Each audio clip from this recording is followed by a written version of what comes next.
शांति 8 अगस्त 2025 बाबा की मुरली का सार। मीठे बच्चे, सदा इसी खुशी में रहो कि हमने 84 का चक्र पूरा किया। अब जाते हैं अपने घर, बाकी थोड़े दिन यह कर्म भोग है। तो यहाँ पे बाबा जो हैं वो मन से बात कर रहे हैं, आत्मा के मन से, जिसमें कि 84 जन्मों का पाठ है।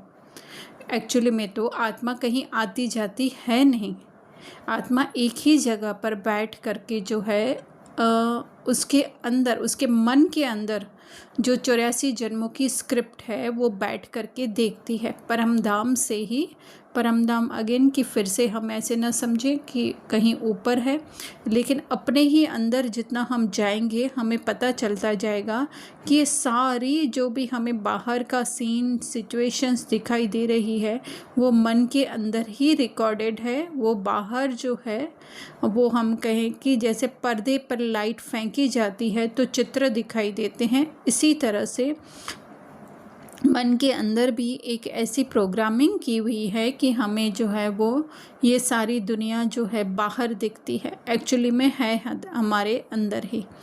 तो वो बाबा मन को कहना चाहते हैं कि ये अलग अलग जो है वो पार्ट प्ले हुए हैं, पर इनमें से कोई भी जो है वो तुम नहीं हो, अर्थात तुम्हारा जो सत्य स्वरूप है वो इसमें से कुछ भी नहीं है, जस्ट ये रोल प्ले हुआ है।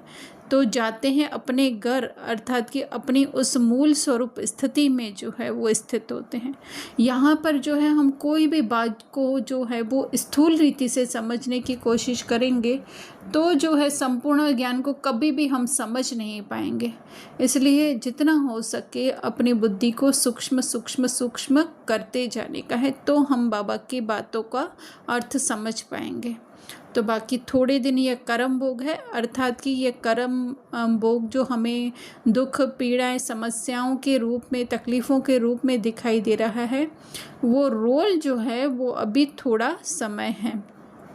प्रश्न में बाबा विक्रमाजीत बनने वाले बच्चों को विकर्मों से बचने के लिए किस बात पर बहुत ध्यान देना है कह रहे हैं।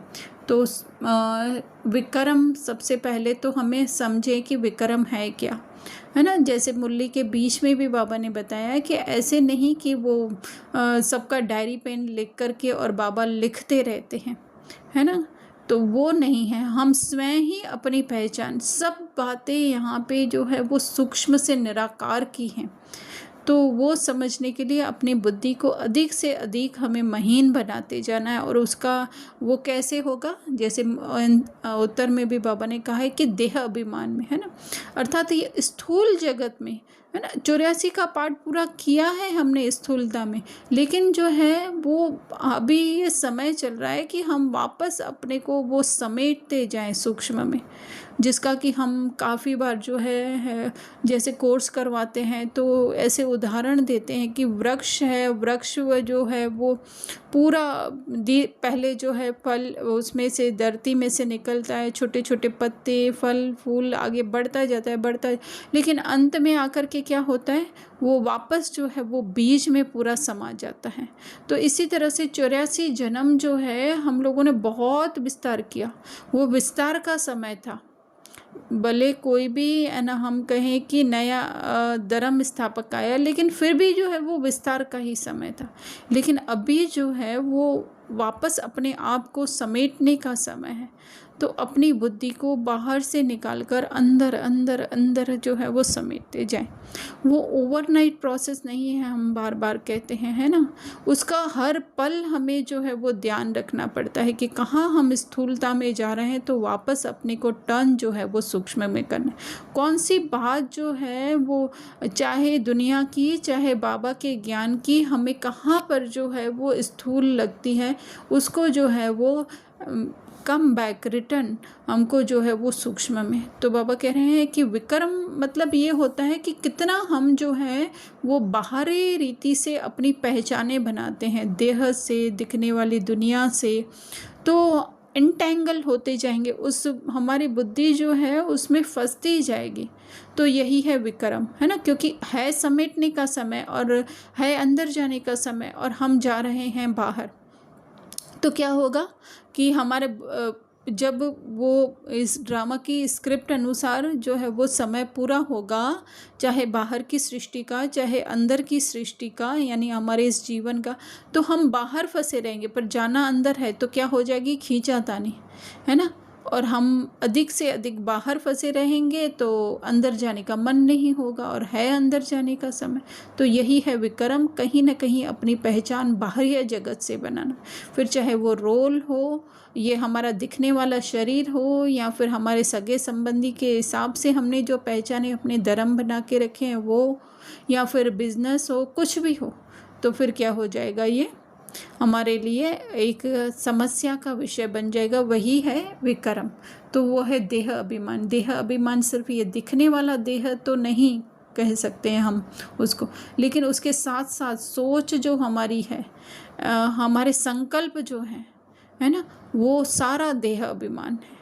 तो उससे जो है हमें देही अभिमानी बनना है। तो बार बार बाबा कह रहे हैं, बार बार देही अभिमानी बन बाप को याद करो, अपनी उस ऊंची कॉन्शियसनेस को याद करो कि हम क्या थे, वो बाबा के समान थे, है ना। तो अच्छे और बुरे, तो हम फिर से बाबा के उन वर्डों पर नहीं जाएं, अच्छा किसको कह रहे हैं बाबा, बुरा किसको कह रहे हैं, वो तो हमारी थिंकिंग है अच्छा बुरा। बाबा के लिए कोई अच्छा बुरा नहीं होता है ना।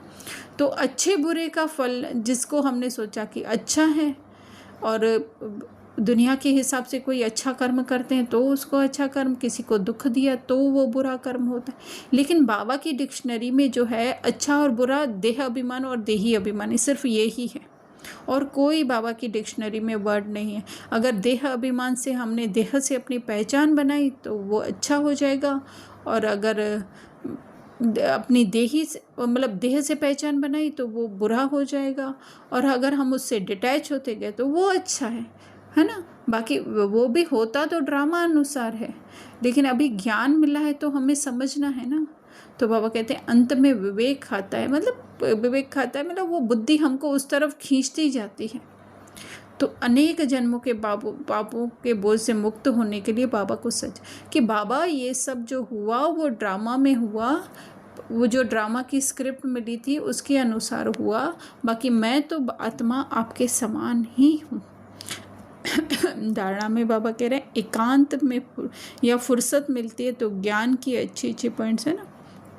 तो बाहर का एकांत हमें हर समय नहीं मिल सकता है, लेकिन अपने अंदर हम बार बार जाएं तो वही है एकांत। अंदर तो फुर्सत है ही है, ये तो हमने ही अपने आप को मतलब अपने आप को अर्थात अपनी बुद्धि को जो है वो बाह्य बातों में बिजी करके रखा है। बाकी अंदर तो फुर्सत जो है हमें 90% मिल सकती है। तो ज्ञान की पॉइंट है ना, आत्मा की जो पॉइंट्स है उस पर विचार सागर मंथन करना है, सबको संदेश पहुंचाना। तो वो जो है जब चांस मिलता है तो हम करें, नहीं तो बार बार अपने संकल्प जो हैं वो अनेक जगहों पर भटके हुए हैं, अपने को भूले हुए हैं, उनको संदेश पहुंचाना है। अपने ही अंदर अपने ही संकल्पों का कल्याण करना है। दूसरा बाबा कह रहे हैं विकर्मों से बचने के लिए जो हमने आगे समझा, कोई भी विक्रम नहीं करने, अर्थात कहीं पे भी अपनी पहचान जो है इस देह से, इस रोल से, यहाँ तक कि अपने संकल्पों से भी नहीं बनानी है। फिर सच सच सुनाने का भी हमने समझ लिया। वरदान बाबा कह रहे हैं अटल भावी को जानते हुए भी श्रेष्ठ कार्य को प्रत्यक्ष रूप देने वाले सदा समर्थ भव। बहुत ही सुंदर बाबा का वरदान है। तो ये अटल भावी जो है वो किसको पता चल सकती है ना। इस प्रिया पूजा प्रदीप प्रमोद को नहीं पता चल सकती है।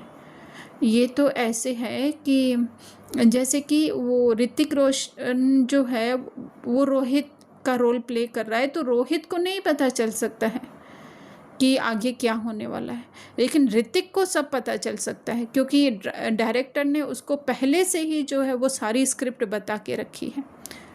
लेकिन अगर वो ऋतिक भूल जाए कि वो लेकिन रोहित भूल जाए कि वो ऋतिक है ना, तो क्या होगा, वो मूंझता रहेगा।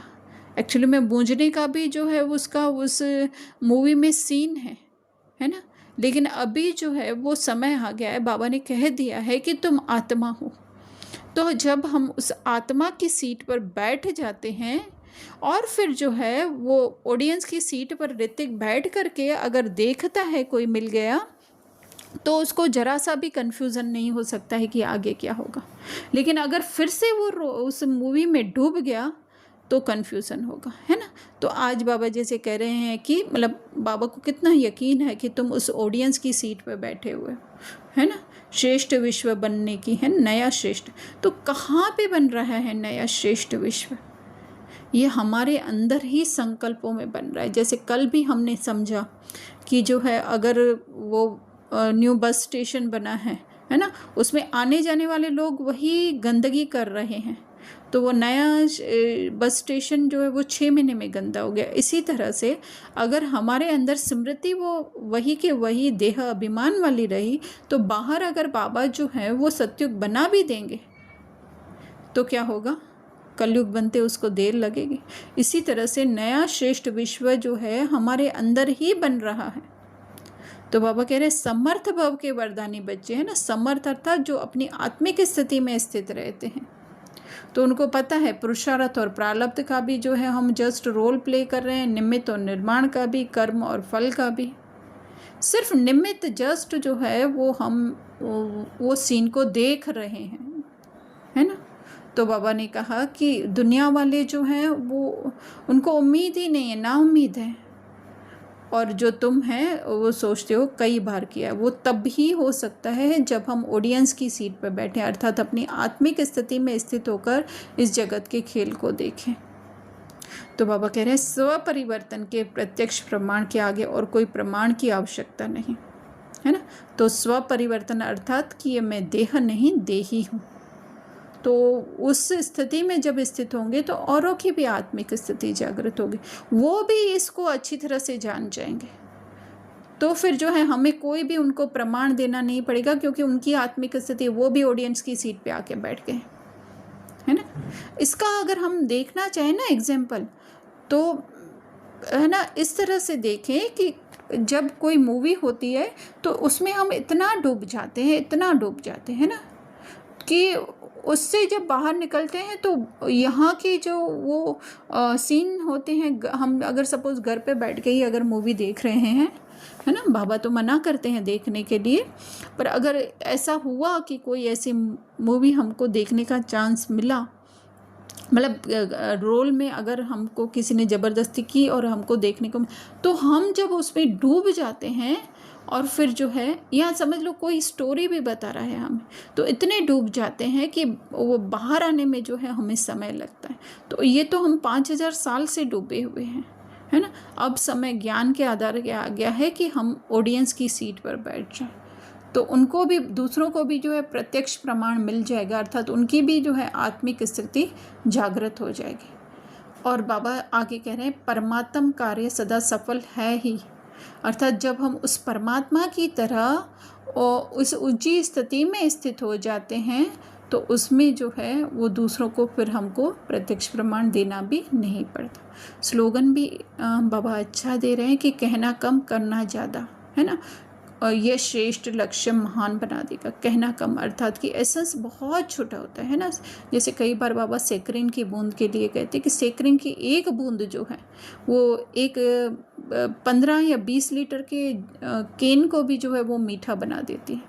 तो इसी तरह से जब हम आत्मिक स्थिति में रह कर के थोड़ा सा भी बोलेंगे, शायद कल की मुरली में ही बाबा ने अव्यक्त इशारों में कहा था कि है ना, एक शब्द भी अगर बोलेंगे कि आज है, हाँ आज ही है, कि एक शब्द भी अगर हम उस परमात्म प्यार में होकर के बोलेंगे तो जो है वो जादू का काम करेगा, है ना। तो इसी तरह से स्लोगन में भी बाबा कह रहे कहना कम, अर्थात कि आत्मिक स्थिति में थोड़ा सा भी किसी को बोलेंगे तो जो है उसका फल जो है करना ज़्यादा, अर्थात कि हम ज़्यादा कर सकेंगे करके, है ना।